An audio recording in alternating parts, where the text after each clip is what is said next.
ನಾನು ದನ ತಂದಾಗ ಎಷ್ಟೋ ಜನ ಸಾವಿರ ಜನ ಆಡ್ಕೊಂಡ್ರಣ ಇದ್ದ. ಏನು ಬೇಕಾಯ್ತು ಅವ್ನಿಗೆ, ಇದು ಈ ಕರನೇ ಬೇಡ್ದಾಗಿತ್ತು ಅವ್ನಿಗೆ ಅಂತ. ಇವತ್ತು ಅದೇ ಬೆಳೆದು ನಿಂತ್ಕೊಂಡು ತೋರಿಸ್ತಾ ಜನಕ್ಕೆ. ಜನನೇ ಏನಪ್ಪ ಇದು ಎಲ್ಲಿ ತಪ್ಪ ಅಂತಾರೆ ಜನನೇ. ನನ್ನ ಊರಲ್ಲಿ ಆಡ್ಕೊಂಡಾಗ ಏನು ಬೇಕಾಯ್ತು ಇವನಿಗೆ ಅಂತಂದರು. ದಿನಕ್ಕೆ 4-5 ಕಾರ್ ಬರ್ತವೆ. ಅವ್ರು ನೋಡ್ಬಿಟ್ಟು ಇವಾಗ ಹೊಟ್ಟೆ ಬರಿ ಬೀಳ್ತಾವೆ, ಏನು ದಿನಕ್ಕೆ ಇಷ್ಟು ಕಾರ್ ಹೋಯ್ತವಲ್ಲ ಅಪ್ಪು ನಿಮ್ಮ ಮನೆ ತಕ್ಕೆ ಅಂತ. ಇವಾಗ ಅವರೇ ಏನು ನಿಮ್ಮ ಮನೆ ತಕ್ಕೆ ಇಷ್ಟೊಂದು ಕಾರ್ಗಳು ಬರ್ತಾವಲ್ಲ ಅಂತ ಜನನೇ ಇವಾಗ ಮಾತಾಡ್ತಾ ಇದೆ.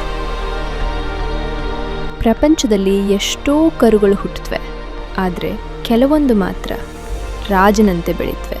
ಇಂದು ನಾವು ನಿಮಗೆ ತೋರಿಸೋದು ಸಾಮಾನ್ಯ ಕರು ಅಲ್ಲ, ಹಳ್ಳಿಕಾರ್ ಜಾತಿಯ 11.5 ತಿಂಗಳಲ್ಲೇ ತನ್ನ ವಯಸ್ಸಿಗಿಂತಲೂ ಅದ್ಭುತವಾಗಿ ಬೆಳೆದಿರುವ ಒಂದು ಅಪರೂಪದ ಹೋರಿಕರು. ದೇಹದಲ್ಲಿ ಶಕ್ತಿ, ಮುಖದಲ್ಲಿ ತೇಜಸ್ಸು, ನೋಟದಲ್ಲಿ ಗಂಭೀರತೆ, ಎಲ್ಲಿ ನೋಡಿದರೂ ದೋಷ ಕಂಡುಬಾರದಂತೆ ಸೌಂದರ್ಯ ಮತ್ತು ಬಲದ ಪರಿಪೂರ್ಣ ಸಂಯೋಜನೆ. ಇಂತಹ ಅಪರೂಪದ ಕರುವನ್ನು ಸಾಕುತ್ತಿರುವವರು ಹೆಮ್ಮೆಯ ರೈತ ಬಿಡದಿಯ ಪುನೀತ್ ಅವರು. ಈ ಕರು ಯಾಕೆ ಇಷ್ಟು ವಿಶೇಷ? ಇಷ್ಟು ಚಿಕ್ಕ ವಯಸ್ಸಿನಲ್ಲಿ ಇಷ್ಟು ದೊಡ್ಡ ದೇಹ ಹೇಗೆ ಸಾಧ್ಯ? ಇದರ ಪೋಷಣೆ, ಆರೈಕೆ ಮತ್ತು ರಹಸ್ಯಗಳೇನು?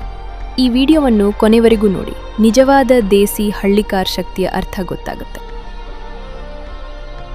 ನಾವು ಪುನೀತ್ ಅಂತ ನಮ್ಮ ಹೆಸರು. ಇಲ್ಲಿ ಪಿಚ್ಕೊಂಡ್ರು ಪಾಳ್ಯ, ಬಿಡದಿ ಹೋಬಳಿ, ರಾಮನಗರ ತಾಲೂಕು. ಕಾಡು ಮನೆ ಒಳಗಡೆಯಿಂದ 2 ಕಿಲೋಮೀಟರ್. ಸರ್ ನಾವು ಅವಾಗಿಂದನೂ ಸಾಕ್ತಿದ್ದೀವಿ. ನಮ್ಮ ತಾತ ನಮ್ಮ ಮುತ್ತ ಆ ಕಾಲದಿಂದನೂ ಅದೇ ಬಂದಿರೋದೆ. ನಾವು ಬರೀ ಹಳ್ಳಿಕಾರ್ ಸಾಕೋದಷ್ಟು. ಇಲ್ಲ ಬಿತ್ತನೆವ್ರಿಗೆ ಸಾಕಲ್ಲ, ಇದೊಂದೇ ಬಿತ್ತನೆಗೆ ಅಂತ ಮಡಿಕೊಂಡು, ಬಿತ್ತನೆ ಅಂತ ನಾವು ಮಾಡಲ್ಲ, ಸಾಕಿರೋದಷ್ಟೇ. ಇದನ್ನು ಯಾವ ಜಾತ್ರೆ ಮಾಡಿ ನಾವು ಘಾಟಿಯಿಂದ ಸ್ಟಾರ್ಟ್ ಆದರೆ ಇನ್ನು ಎಲ್ಲ ಜಾತ್ರೆನೂ ಮಾಡ್ತೀವಿ. ಮಾಗಡಿ ಲಾಸ್ಟ್ ಅಣ್ಣ. ಇದು ನಾವು ಹಸಕೊರ ತಂದಿದ್ದು, ಇನ್ನು ಹಾಲು ಕುಡಿತೈತೆ. 11.5 ತಿಂಗಳ ನಡೀತೈತೆ ಸರ್. ಇದು ವಿಶೇಷ ಅಂತ ಅಂದರೆ ಈ ವಯಸ್ಸಿಗೆ ಈ ಹುಟ್ಟಾಣಿಕೆ ಭಾರಿ ದೊಡ್ಡ ಹುಟ್ಟಾಣಿಕೆ ಹುಟ್ಟಿರೋದು, ದೊಡ್ಡ ಗೆಣ್ಣು.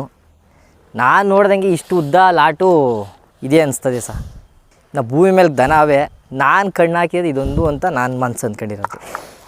2 ನಾಮ ಸಾರಿ ತೀರೋದು. ಈ ಒಂದೇ ಒಂದು ಸುಳಿ ಇಲ್ಲ, ಏನು ತಪ್ಪು ಸುಳಿ ಏನಿಲ್ಲ. ಮಂಚಿ ಬೆಡ್ತು ಇದ್ರಮ್ಮ. ಇದು CR7 ಹುಟ್ಟಿರೋದು ಗೋರಿ. ಹಳ್ಳಿಕಾರ್ ಕ್ರೇಜ್ ನಿಮಗೆ ಯಾವಾಗಿಂದ ಸ್ಟಾರ್ಟ್ ಆಯಿತು? ಸರ್ ನಾವು 5ನೇ ಕ್ಲಾಸ್ ಇದ್ದಂಗೆ ಸ್ಟಾರ್ಟ್ ಆಯಿತು. ಏನೋ ಅವ್ರ ಮನೇಲಿ ಸಾಕ್ತಾಯಿದ್ರಲ್ಲ, ಹಂಗೆ ನೋಡ್ಕೊಂಡು ನಾವು ಈ ಫೀಲ್ಡಿಗೆ ಬಂದಿದ್ದು. ಫುಡ್ ಏನು ಕೊಟ್ಟು ಮೇಂಟೈನ್ ಮಾಡಿದ್ರು ಸರ್? ಏನಿಲ್ಲ, ಇವಾಗೂ ತಾಯಿ ಹಾಲೇ ಕುಡಿತಾ ಇರೋದು. ಇದು ತಾಯಿ ಹಾಲು ಇನ್ನು 1.5 ಲೀಟ್ರ್ ತಾಯಿ ಹಾಲು ಕುಡಿತದೆ. ಇವತ್ತಿಗೂ ತಾಯಿ ಹಾಲು ಕುಡ್ಸ್ಕೊತದೆ. ಮಾಮೂಲಿ ಗಾಳು ಗಂಜಿ ಕುಡಿತದೆ. ಎಲ್ಲ ಥರ ಕಾಳು ಹುರಿದು ಕಾಳು ಗಂಜಿ ಕುಡಿತದೆ. ಗಂಜಿ ಎಲ್ಲ ಥರ ಕಾಳು ಹಾಕಿ ಅದನ್ನು ಚೆನ್ನಾಗಿ ಬೇಯಿಸ್ಕೊಟ್ಟು ಅದಕ್ಕೆ ಚಕ್ಕೆ ಬೂಸ, ರವೆ ಬೂಸ, ಡಿಲಾಕ್ಸು ಹಾಕಿ ಕೊಟ್ಬಿಡ್ತೀವಿ. ತಾಯಿ ಹಾಲು ಚೆನ್ನಾಗಿ ಕುಡಿತೈತೆ. ತಾಯಿ ಹಾಲು ಬಿಟ್ಟರೆ ಎಕ್ಸ್ಟ್ರಾ ಕೊಡ್ತಾರೆ? Extra ಹಾಲಿಲ್ಲ sir. ಎಕ್ಸ್ಟ್ರಾ ಹಾಲು ಕೊಟ್ಟರು ಅದು ಸುಧಾರಿಸ್ಕೊತಾ ಇಲ್ಲ. ತಾಯಿ ಹಾಲು ಅದೇ ತುಂಬ ಜನ ಬಂದು ಜನ ಎಲ್ಲ ಬೀಜಕ್ಕೆ ಕೊಡಬೇಕು ಅಂತಲೇ ಹೇಳ್ತಾ ಇರೋದು. ಹೊರ್ತು ಎತ್ತು ಮಾತ್ರ ಮಾಡಬೇಡ, ನಮಗೊಂದು 5 ಕರ ಸಿಗ್ತವೆ ಕೊಡಬೇಡ, ಬೀಜಕ್ಕೆ ಕೊಡು ಅಂತ ಜನನೇ ಹೇಳ್ತಾರಣ್ಣ. ಈಗಿನ ಹುಡುಗರೆಲ್ಲ ಬೇರೆ ಬೇರೆ ಶೋಕಿ ಮಾಡ್ತಾರೆ, ನೀವು ಹಳ್ಳಿಕಾರ್ ಶೋಕಿ ಮಾಡ್ತಿದ್ದೀರಾ, ಏನು ಅದಕ್ಕೆ ಸರ್? ಅಯ್ಯೋ ನಮ್ಮೂರಲ್ಲಿ ಬೇಜಾನು ಬೈಲಾಟ, ಏನು ಬೇಕಾಯ್ತು ಇವನಿಗೆ ಅಂತ. ಅವ್ರು ನಾವು ಮಾಡೋ ಸಂಪಾದನೆ ಅವ್ರಿಗೆ ಗೊತ್ತಾಯ್ತಲ್ಲ, ದಿನ ಬೈತಾರಪ್ಪ. ಅವ್ರೊಂದು 2 ದಿವಸ ಕಟ್ಟಾಕ ಹುಲ್ಲಾಗೋಕ್ಕಾಗಲ್ಲ, ಸುಮ್ಮನೆ ಮಾತು ಬೈಯೋದು. ಅಯ್ಯೋ ಏನಕ್ಕೆ ಅವನಿಗೆ ಅಂತ. ಆದರೆ ಅವರಿಗೆಲ್ಲ ಉತ್ತರ ಕೊಡೋಂಗೆ ಒಂದು ಇಡೀ ಕರ್ನಾಟಕಕ್ಕೆ ಚಾಂಪಿಯನ್ ಆಗೋಂಥ ಇಡೀ ಉತ್ತರ ಕೊಡೋಂಗೆ ಬರೋ ವರ್ಷನೇ ಉತ್ತರ ಕೊಟ್ಬಿಟ್ಟಿದ್ದೀನಿ ಅಣ್ಣ ಅವ್ರಿಗೆ. ಬರೋ ವರ್ಷ ಪ್ರಥಮ ಬಾರಿಗೆ ನಾನೇ ಎಷ್ಟು ಬೆಲೆ ಮಾರಿದ್ದು ಒಂದು ಜೊತೆ ಕರುಗಳು. ನಾನು ಅವನ್ನ 120 ಒಂದು ಎತ್ತು 50,000ಕ್ಕೆ ತಂದಿದ್ದೆ.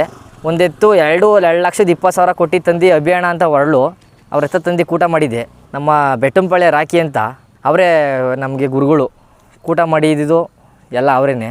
ಅಲ್ಲಿಂದ ತಂದು ಮೈಸೂರು ಮಹೇಂದ್ರಣ್ಣ ಅಂತ ಅವ್ರಿಗೆ ಕೊಟ್ಟಿದ್ದಿದ್ದಣ್ಣ. 2.80 ಕೂಟ ಮಾಡಿದ್ದು, 5,45,000 ಕೊಟ್ಟಿದ್ದು. ನಾನು ದನ ತಂದಾಗ ಎಷ್ಟೋ ಜನ ಸಾವಿರ ಜನ ಆಡ್ಕೊಂಡ್ರಣ ಇದ್ದ. ಏನು ಬೇಕಾಯ್ತು ಅವ್ನಿಗೆ, ಇದು ಈ ಕರನೇ ಬೇಡ್ದಾಗಿತ್ತು ಅವ್ನಿಗೆ ಅಂತ. ಇವತ್ತು ಅದೇ ಬೆಳೆದು ನಿಂತ್ಕೊಂಡು ತೋರಿಸ್ತಾ ಜನಕ್ಕೆ. ಜನನೇ ಏನಪ್ಪ ಇದು ಎಲ್ಲಿ ತಪ್ಪ ಅಂತಾರೆ ಜನನೇ. ನನ್ನ ಊರಲ್ಲಿ ಆಡ್ಕೊಂಡಾಗ ಏನು ಬೇಕಾಯ್ತು ಇವನಿಗೆ ಅಂತಂದರು. ದಿನಕ್ಕೆ 4-5 ಕಾರ್ ಬರ್ತವೆ. ಅವ್ರು ನೋಡ್ಬಿಟ್ಟು ಇವಾಗ ಹೊಟ್ಟೆ ಬರಿ ಬೀಳ್ತಾವೆ, ಏನು ದಿನಕ್ಕೆ ಇಷ್ಟು ಕಾರ್ ಹೋಯ್ತವಲ್ಲ ಅಪ್ಪು ನಿಮ್ಮ ಮನೆ ತಕ್ಕೆ ಅಂತ. ಇವಾಗ ಅವರೇ ಏನು ನಿಮ್ಮ ಮನೆ ತಕ್ಕೆ ಇಷ್ಟೊಂದು ಕಾರ್ಗಳು ಬರ್ತಾವಲ್ಲ ಅಂತ ಜನನೇ ಇವಾಗ ಮಾತಾಡ್ತಾ ಇದೆ. ದಿನ ನೋಡೋಕೆ ಒಂದು 7-8 ಜನ, 10 ಜನ, 20 ಜನ ಬಂದೇ ಬರ್ತಾರೆ. ದಿನಕ್ಕೆ 4-5 ಕಾರು ಗಾಡಿಗಳು ಬರೋ ಎಷ್ಟು ಜನ ಬರ್ತಾರೋ. ಇವಾಗ ಎಷ್ಟೋ ಜನ ಸಾಕೋದೇ ಬಿಡ್ತಾಯಿದ್ದಾರೆ. ಪ್ರಥಮ ಇದು ಒಂದು ಹಸ್ಗಳು ಸಾಕೊಂಡ್ರೆ, ಒಂದು ಒಳ್ಳೆ ಓರಿ ಕೊಡ್ಸ್ಕೊಂಡ್ರೆ ಒಳ್ಳೆ ಕರುಗಳು ಈಯ್ತದೆ. ಅದರಲ್ಲೇ ಮುತುವರ್ಜಿ ಮಾಡ್ಕೊಂಡು ಇವಾಗ 50,000ಕ್ಕೂ ಬಾಳ್ತದೆ, 4 ಲಕ್ಷಕ್ಕೂ ತಗೋತಾರೆ ಜನಗಳು. ಹಂಗೆ ಒಳ್ಳೆ ಕರ ಇದ್ಬಿಟ್ರೆ ಅಲ್ಲೇ ಬರ್ತಲ್ಲ ದುಡ್ಡು. ಇವಾಗ ಕುದುರೆಗಳು ಕೋಟಿ ಐತೆ, ಯಾಕೆ ಹಳ್ಳಿಕಾರ ಆಗಬಾರ್ದು?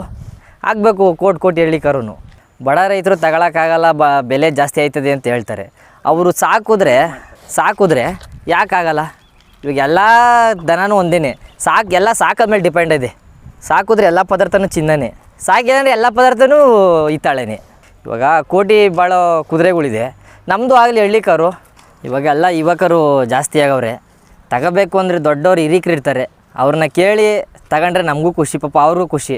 ಇವಾಗ ಬಂಡವಾಳಗಳು ಜಾಸ್ತಿ ಹಾಕ್ಬಿಡ್ತಾರೆ, ಆಮೇಲೆ ಹಾಕ್ಬಿಟ್ಟು ಆಮೇಲೆ ಮಗ ನೋಡ್ಕೊಂಡು ನಿಂತ್ಕೋತಾರೆ. ಅದು ಬೇಡ, ನೋಡಿ ತಗೊಳ್ರಿ ಅಂತ ನಾವು ಹೇಳ್ತೀವಿ. ಇವಾಗ ಎಲ್ಲ ಒಂದೊಂದು ಹಸು ಸಾಕಲಿ ಅಂತ ನಾನು ಮನೇಲಿ ಹೇಳ್ತಾಯಿದ್ದೀನಿ. ಸೀಮೆ ಹಸುಗಳು ಎಲ್ಲ ಸಾಕ್ತಾರೆ, ನಮ್ಮ ಸುತ್ತರೆಲ್ಲ ಸೀಮೆ ಹಸುಗಳು ಬಂದ್ಬಿಟ್ಟವ್ರೆ. ನಮ್ಮೂರಲ್ಲಿ ಹುಡ್ಕೊಂಡ್ರು ಒಂದು 5-6 ಜೊತೆ ಇರ್ಬೋದೇನೋ ಅಷ್ಟೇ, ಎಲ್ಲ ಸೀಮೆ ಹಸುಗಳೇ. ಒಂದೊಂದು ಹಸ ಸಾಕಲಿ ಅಂತ ನಾನು ಕೇಳ್ಕೊತೀನಿ.